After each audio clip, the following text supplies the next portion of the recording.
Minister Yoo, you have the floor, please. Thank you.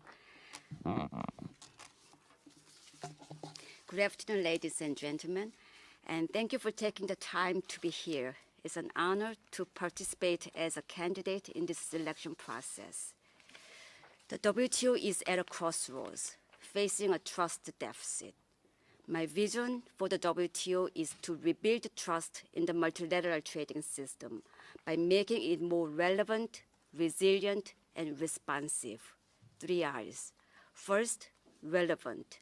The WTO needs to be more relevant, keep evolving in light of these changing economic realities in the 21st century.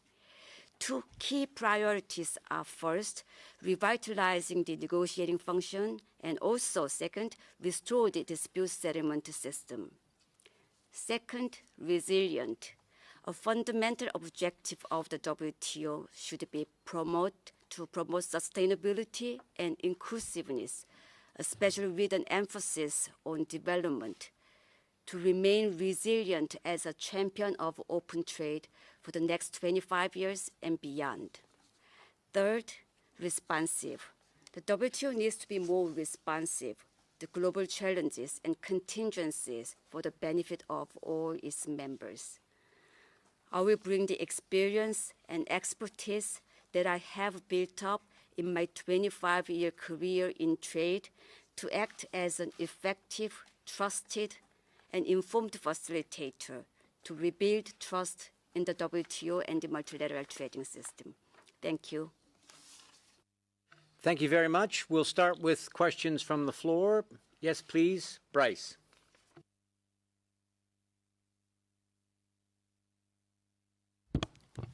Bryce Bashik, Bloomberg News. Thank you for taking questions today. South Korea was one of several nations that negotiated a deal with the United States to avoid steel and aluminum tariffs. What is your position on voluntary export restraints, and do you believe countries should be free to engage in this practice? Thank you.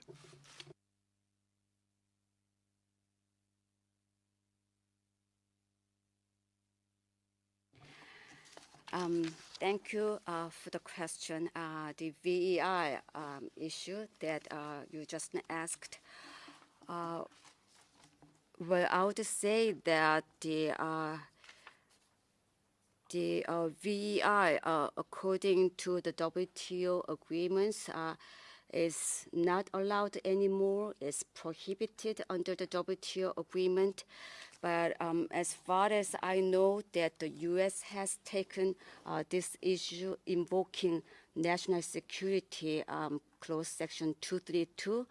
So that case is, I believe, under dispute here at the WTO. So I would refrain myself from commenting on the ongoing dispute settlement cases. If I could follow up, what is your view on whether national security cases should be addressed here at the WTO?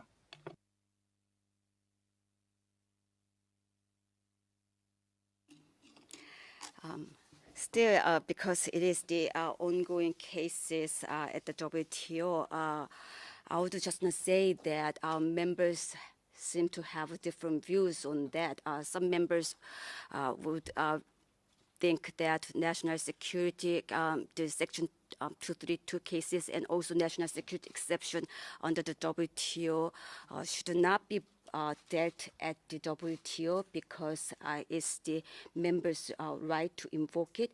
But others think that still the panel or the WTO could look into whether they meet these certain criteria, conditions under the article. So having said that, because it is still an ongoing cases, I would just not say that I'm well aware of divergent views of the members on that issue. Thank you.